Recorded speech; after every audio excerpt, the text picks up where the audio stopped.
اس میں کوئی شرم و عار نہیں ہے. امریکہ 1776 سے 1991 تک جو ہے کا سفر کرتا ہے تو وہ بھی اس جمہوریت کے لیے بہت قربانیاں دے چکا ہوگا. اس نے بھی بہت سارے ان کے لیڈرز قتل کیے جا چکے ہیں, ان کے ہاں بھی کرپشن ہو چکی ہے, ان کے ہاں بھی جو ہے سیکٹیرینزم ہو چکا ہے, سارا کچھ ہو چکا ہے. اگر آپ ان کی کتابوں کو دیکھیں, وہ آپ کو تھیوری بھی پڑھا دیتے, بہت بڑی تھیوری پڑھا دیتے, لیکن اس کا مشق میں سوال کیا ہوتا ہے, ایکسرسائز میں کویسچن کیا ہوتا ہے, ریسرچ یور اون سیٹنگ. اس کا کیا مطلب ہے؟ اس کا مطلب یہ ہے کہ بچے آپ اس تھیوری کے تناظر میں آپ اپنی کوئی سوچ ڈیولپ کریں. ہم پی ایچ ڈی لیول تک, ہمارے ہاں پی ایچ ڈی لیول تک جو ہے پرانی جو ہے وہ ان کی جو کتابیں ہیں وہ پڑھتے ہیں, اور ہمارا پرچے میں سوال کیا ہوتا ہے, write a detail note on theory, developmental theory of let suppose Rosemary White. Rosemary نے جو کہا ہے وہ تھیوری لکھ کے دو ہمیں, تب جا کر تم پی ایچ ڈی کوالیفائڈ ہوتے ہو. اب پی ایچ ڈی لیول پر, ایم ایس لیول پر, ماسٹر لیول پر پھر یہ ریسرچ تھیسس کیوں کروا رہے ہو؟ بالکل, اس کا کیا فائدہ ہے؟ مجھے اس کی سمجھ ابھی تک نہیں آئی ہے. میں یہ سمجھتا ہوں کہ نصاب میں جو تبدیلی ہمیں درکار ہے وہ یہی, انگریزی زبان, انگریزی کے چیپٹرز آپ پڑھاتے ہیں, انگریزی زبان پڑھا رہے ہیں نا, زبان میں آپ کیا پڑھا رہے ہیں, شیکسپیئر پڑھا رہے ہیں, جان ملٹن پڑھا رہے ہیں. اس کے پڑھانے کا کیا فائدہ؟ وہ تو خود جو ان لوگوں کے ہے وہ خود نہیں پڑھتے شیکسپیئر اور جان ملٹن کو, وہ پڑھتے ہیں بھئی آپ اپنا کوئی نظم کریٹ کرو, آپ اپنا کوئی پروز لکھو, آپ اپنا کوئی ایسے لکھو. اس سے وہ اپنی ڈیولپمنٹ کر, اس سے ان کے لوگوں کی وہ جو انالیٹیکل سکلز ہیں یا جو رائٹنگ سکلز ہیں وہ پالش ہو رہی. ہم اپنے بچوں سے کہتے ہیں write a detail note on Shakespeare. This is actually killing our analytic skills. یہ ہماری انالیٹیکل سکلز کو تباہ کر رہی ہیں, برباد کر رہی ہیں. اردو زبان میں اقبال کی شاعری, اقبال کا ایک نظم آپ نے اٹھا دیا, وہ آپ نے شامل کر دیا, بس اب استاد پر ڈیپینڈ ہے کہ وہ اس کی کیسی بھی تشریح کرتا ہے. اب آپ دیکھیں کہ ہر جگہ پر اقبالیات کا پروفیسر موجود نہیں ہے, جی ہر جگہ پر. تو وہ اقبال کے شعر کی تشریح جب وہ کر رہا ہے تو وہ اس کی اصل روح اور اس کی وہ جو اسپرٹ ہے اس سے ماورا ہو کے کر رہا ہے, جس سے بچوں کی کوئی تربیت ہی نہیں ہو رہی. آپ اقبال کے شعر کے ساتھ جو ہے اس اشعار میں, اس کے نظم میں چھپے ہوئے جو اسباق ہے, جو دعوت فکر ہے, یا جو اس کے دروس ہیں, وہ سارے اس کے ساتھ شامل کر کے نصاب میں شامل کر کے پڑھائے جائے, تو پھر دیکھیں کہ وہ تعلیمات کس طرح ہماری زندگیوں میں ٹرانسلیٹ ہوتی ہے. صحیح. اور کس طریقے سے جو ہے ہم اس سے مستفید ہوتے ہیں. اب ان ریسرچوں کو جو ہے جو اقبالیات پر کیے گئے ہیں وہ نصابوں میں شامل کرنے کی ضرورت ہے. میں آپ کو ایک اور مثال کے طور سے سمجھاتا ہوں آپ کو. میں جرنلزم کا استاد ہوں, میں صحافت پڑھاتا ہوں, ٹھیک ہے. اس میں نصاب کے کردار کو دیکھیں. نصاب ہمارے کئی یونیورسٹیز میں وہی پرانے نصاب پڑھائے جا رہے ہیں جو کہ 90 کی دہائی میں اور 80 کی دہائی میں پڑھائے جاتے تھے. اب اس سے دور جا چکا ہے. یونیورسٹیز میں کے جو صحافت کے حوالے سے جو نصاب ہوگا, وہ نصاب اگر ہم رابرٹ فراسٹ اور ان لوگوں کی پڑھائیں گے تو پھر ہمارے پاس ایسے ہی جرنلسٹ آئیں گے جو کہ پھر آپ کی انفارمیشن وار کو نہیں سمجھتے ہوں گے. یہ چیزیں پڑھائی جائیں گی. انفارمیشن وار کیا چیز ہے, اچھا پھر اس انفارمیشن وار کی جو لیئرز ہیں وہ کون کون سے ہیں, پھر یہ جو ہے اس میں نیوز ایجنسیز کا کیا کردار ہے, میڈیا موگلز کا کیا کردار ہے, کانگلومیریٹس کا کیا کردار ہے. یہ اچھا محبوب صاحب, 21ویں صدی کے تکنیکی تقاضے کیا ہیں؟ آپ کیا سمجھتے ہیں کیا ہونے چاہیے, اور پاکستان کو اس ضمن میں آپ کہاں دیکھتے ہیں, مزید کیا امپروومنٹس ہونی چاہیے؟ دیکھیں, میں یہ سمجھتا ہوں کہ جو ٹیکنالوجی ہے اس کا زندگی کے ہر شعبے میں عمل دخل بڑھتا جا رہا ہے. ٹھیک. تعلیم کے شعبے میں بھی جو ہے ٹیکنالوجی کا عمل دخل ہے, اور وہ جو ہے کئی جو ترقی یافتہ ریاستیں ہیں وہ اس پر جو ہے عبور بھی حاصل کر چکے ہیں اور اپنے استعمال میں بھی لا چکے ہیں, اور اس سے مستفید بھی ہو رہے ہیں, اس سے فوائد بھی حاصل کر رہے ہیں. میں سمجھتا ہوں کہ اب آپ دیکھیں کہ جو ملٹی میڈیا ٹائپ کی چیزیں ہیں ان کا بڑا عمل دخل آ چکا. اس نے ٹیچنگ کے عمل کو, درس تدریس کے عمل کو فیسیلیٹیٹ کیا ہوا ہے. پھر اس کے علاوہ اساتذہ کو بھی اس پر عبور حاصل کر لینا چاہیے. کس طریقے سے جو ہے زوم پہ کلاس لی جا سکتی ہیں, کس طریقے سے جو ہے وہ اپنے لیکچر کو ریکارڈ کر سکتے ہیں. ہم میرے خیال میں اینڈرائڈ فون ہر کسی کے پاس ہے, بآسانی اس سے اپنا لیکچر ریکارڈ کروا سکتے ہیں. اس کے علاوہ ویڈیو ایڈیٹنگ کا جو عمل ہے اس پر تھوڑی سی عبور ان کو حاصل ہو. تو یہ چیزیں جو ہیں میرے خیال میں اس زمن میں بہت زیادہ ضروری ہیں کہ اس کا خیال رکھا جائے اور اس کے لیے منصوبہ بندی کی جائے, تاکہ ہم جو آنے والے بین الاقوامی چیلنجز ہیں جس میں یہ کورونا جیسے چیلنجز آ جاتے ہیں, اس کے خدا نخواستہ اور کئی طرح کے چیلنجز آ سکتے ہیں, جس سے پھر تدریسی عمل جو ہے وہ جمود کا شکار ہو جائے گا. میں یہاں پر آرنلڈ ٹائنبی کا حوالہ دوں گا کہ آرنلڈ ٹائنبی کہتا ہے کہ وہ تہذیب جس نے آگے بڑھنا ہے اسے وقت کے تقاضوں اور بدلتے تقاضوں کا مقابلہ کرنا ہے, چیلنجز کا مقابلہ کرنا ہے. اگر وہ نہیں کر سکتا تو وہ تہذیب مٹ جاتی ہے. ٹھیک, بہت شکریہ محبوب عالم صاحب ہمیں اپنا قیمتی وقت دینے کے لیے.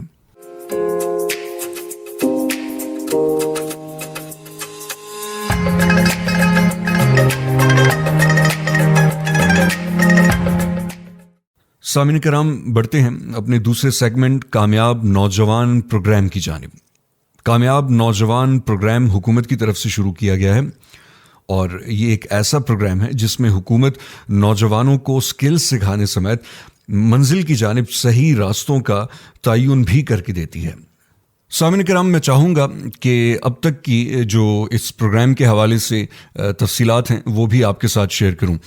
اب تک 5 ارب روپے کی لاگت سے 1 لاکھ سے زائد نوجوانوں کو روایتی اور جدید شعبوں میں سکلز فراہم کی جا چکی ہیں.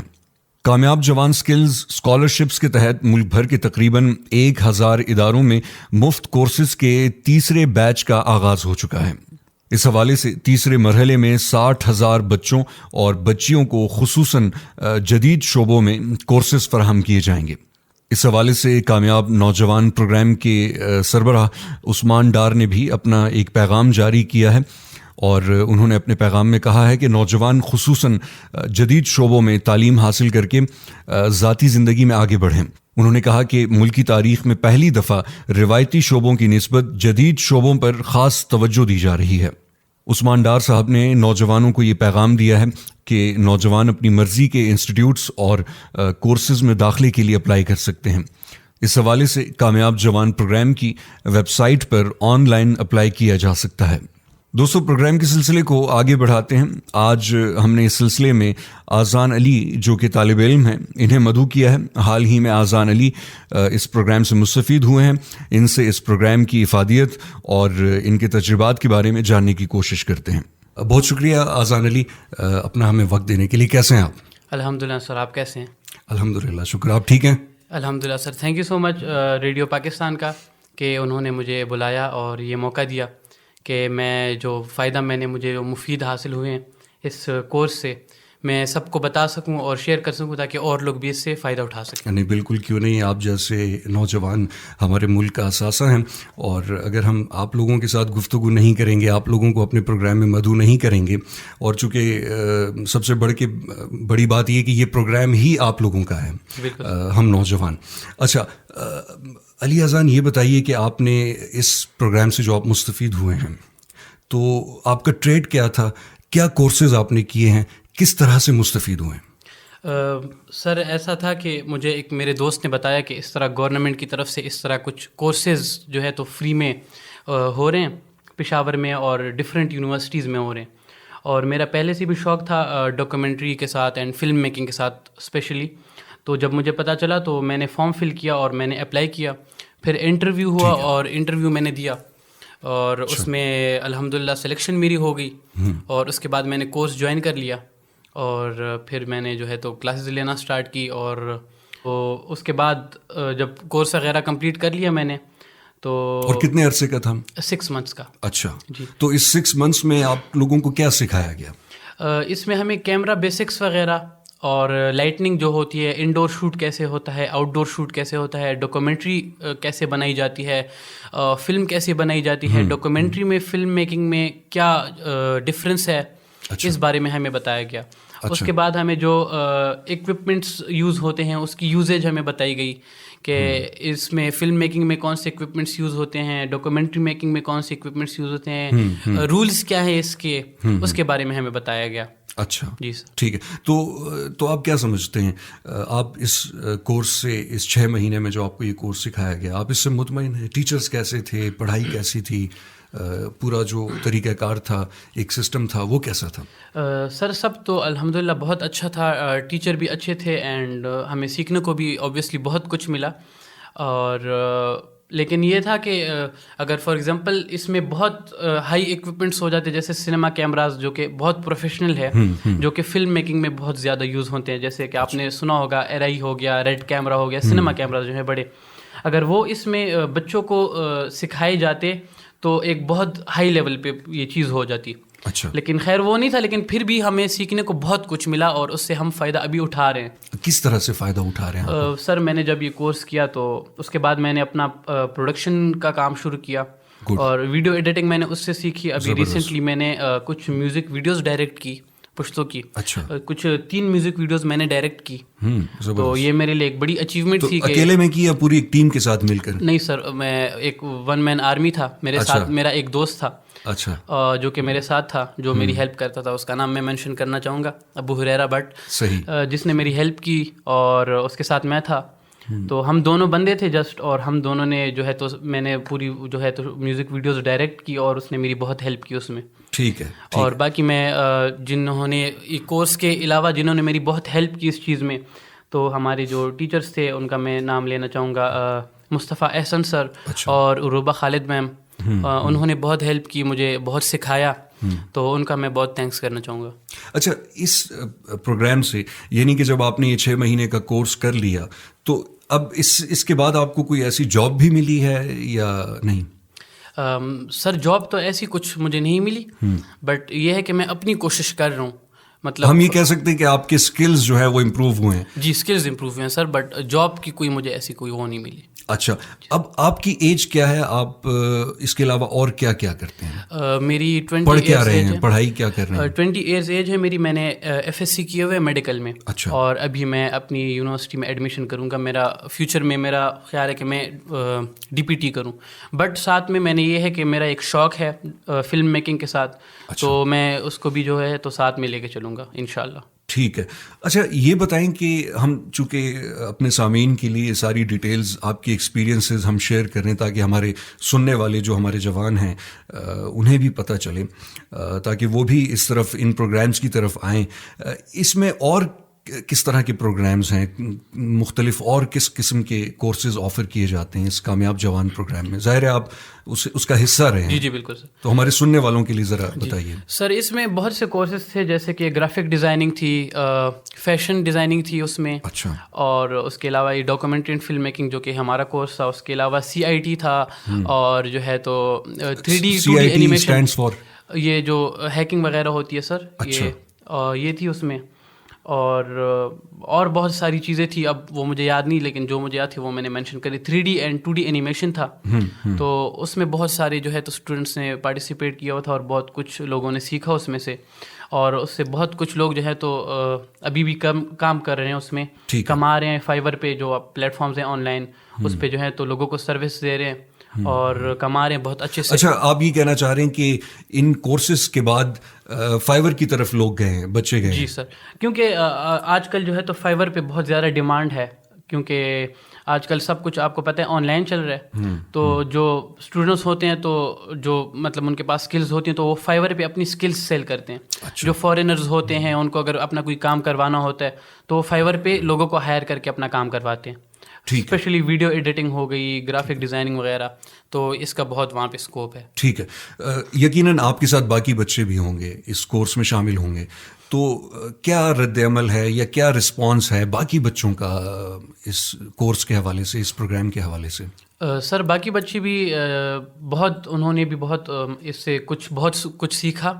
کافی اسٹوڈنٹس تھے, اب میرے ساتھ میرے بہت دوست تھے, تو انہوں نے جو ہے تو ان کے پروجیکٹس میں آج کل اگر دیکھتا ہوں وہ بھی پروڈکشن کا کام کرتے ہیں. کچھ جو ہے تو لوگ یوٹیوبرز بن گئے, اپنے چینلز ان لوگوں نے بنا لیے ہیں. ٹھیک ہے. اور وہ لوگ جو ہے تو اس پہ سوشل میڈیا انفلوئنسرز بن گئے ہیں. وہ اپنا کانٹینٹ بنا کے جو ہے تو یوٹیوب پہ اپلوڈ کرتے ہیں. بالکل ایسا ہی ہے. اچھا یہ بتائیں کہ یہ پورا کورس جو تھا 6 مہینے کا یہ بالکل فری تھا؟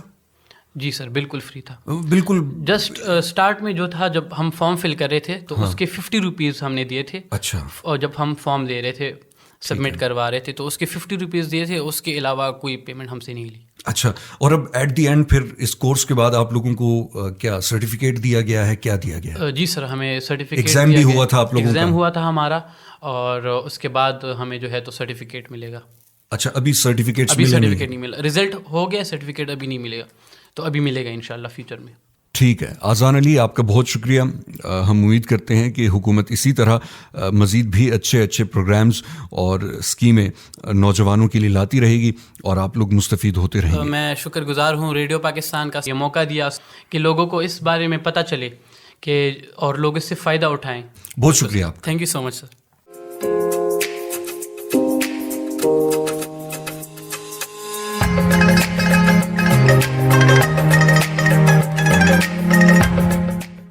دوستو آپ آذان علی جو کہ حال ہی میں کامیاب نوجوان پروگرام سے مستفید ہوئے ہیں, ان کی گفتگو سن رہے تھے. اب اپنے پروگرام کی تیسرے سلسلے جواں ہمت میں آپ کو خوش آمدید کہتے ہیں. اس سلسلے میں ہم آپ کی ملاقات ایسے جوانوں اور ایسی شخصیات سے کرواتے ہیں جو اپنے شعبے میں ایک خاص مقام اور حیثیت رکھتے ہیں. آج ہمارے مہمان مبشر احمد صاحب ہیں جو کہ پشاور کی ایک قدیم تعلیمی درسگاہ ایڈورڈز کالج میں انگلش کے لیکچرر ہیں. کافی عرصے سے درس و تدریس کے شعبے سے منسلک ہیں اور انگریزی میں PhD کر رہے ہیں. ان سے ان کی زندگی کے تجربات, تعلیم اور انگریزی کے حوالے سے گفتگو کریں گے. بہت شکریہ مبشر احمد پروگرام میں شرکت کے لیے. کیسے ہیں آپ؟ میں بالکل الحمدللہ. آپ کیسے ہیں؟ ٹھیک ہے. شکر الحمدللہ. شکر. مبشر صاحب یہ بتائیے کہ یہ جو آپ نے اپنی فیلڈ سلیکٹ کی انگلش اور اب آپ لیکچرر ہیں, پڑھاتے ہیں, تو یہ انگلش کا سبجیکٹ بائی چوائس تھا یا پھر مجبوراً کرنا پڑا؟ نہیں, یہ مجبوری نہیں تھی. اس وقت کے لحاظ سے اگر بات کی جائے تو جس وقت میں FSC کر رہا تھا میں سائنس کا اسٹوڈنٹ تھا, میں آرٹس کا اسٹوڈنٹ تھا بھی نہیں. اچھا. اور ہمارے گھر میں بھی اور اوور آل پاکستان میں یہ رجحان تھا کہ جو اسٹوڈنٹس تھے ان کو یہ بتایا جاتا تھا کہ اگر آپ نے جانا ہے تو یا میڈیکل کی طرف جانا ہے یا انجینئرنگ کی طرف جانا ہے. میں چونکہ تھوڑا سا منفرد تھا اس وقت کے لحاظ سے, میں نہیں چاہتا تھا کہ میں کوئی ایسا کام کروں جو مجھے پسند نہ ہو. تو جب میں نے FSC کی تو اس کے بعد میں نے آپٹ کیا BA, جو کہ بڑا یونیک تھا ایکسپیرینس میرے لیے, کیونکہ میرے دونوں جو چھوٹے بھائی ہیں وہ سائنس کے اسٹوڈنٹس ہیں. تو میں از خود سائنس کا اسٹوڈنٹ تھا لیکن میں آرٹس کی طرف چلا گیا. تو آرٹس میں جب میں نے BA کیا تو اس وقت میں چاہتا تھا کہ میں آگے جا کے لاء پڑھوں, لیکن میں جب آگے بڑھا تو مجھے اندازہ ہوا کہ مجھے کوئی ایسی فیلڈ سلیکٹ کرنی چاہیے جس پہ مجھے اپرچونیٹیز ملیں, جا کے جاب مارکیٹ میں کمپیٹ کروں. تو اس لحاظ سے اس وقت کے مطابق انگلش ایک ایسا واحد سبجیکٹ تھا جو مجھے چننا پڑا اور اس میں ایکسل کر گیا.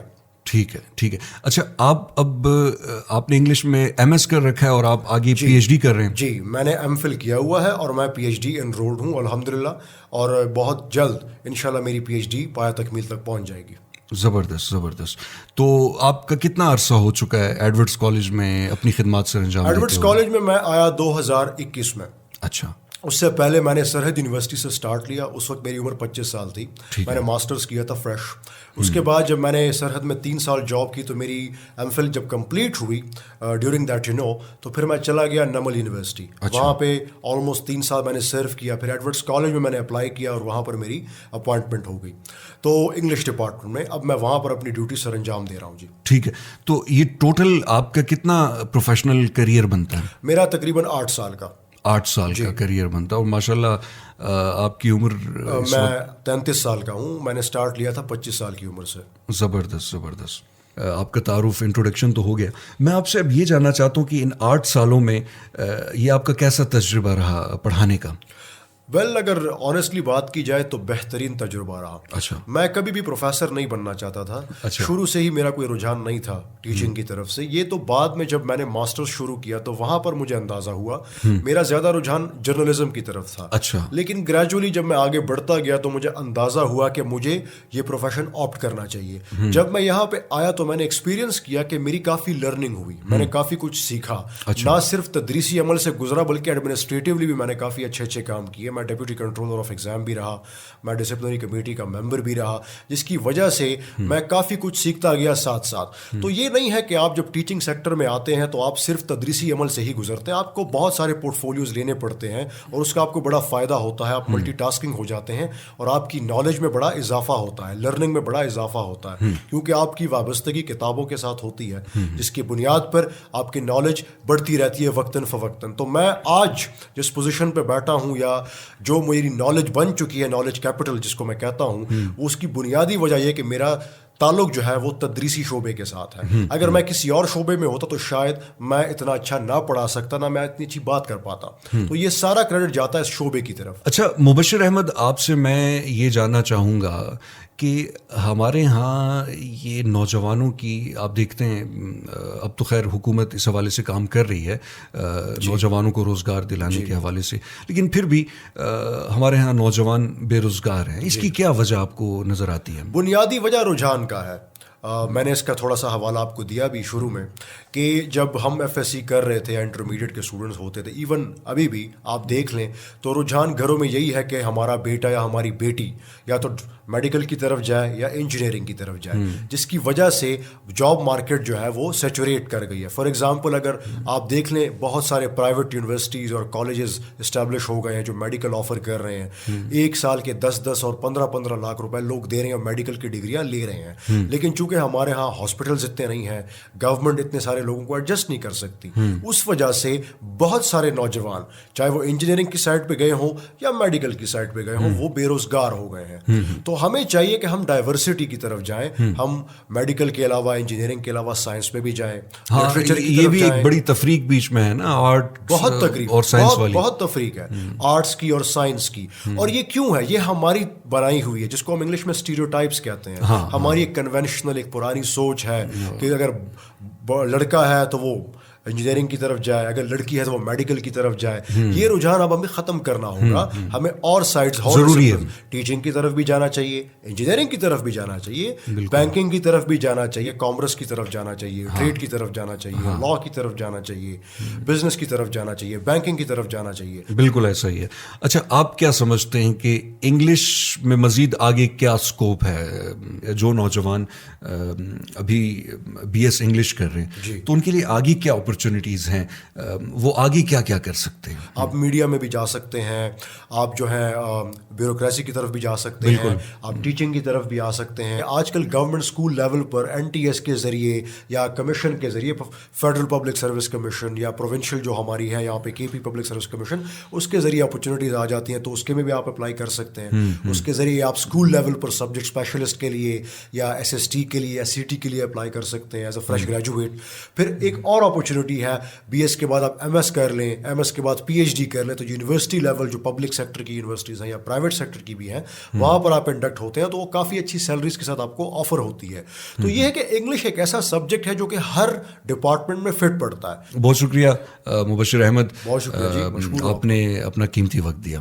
تھینک یو جی, بہت شکریہ آپ کا.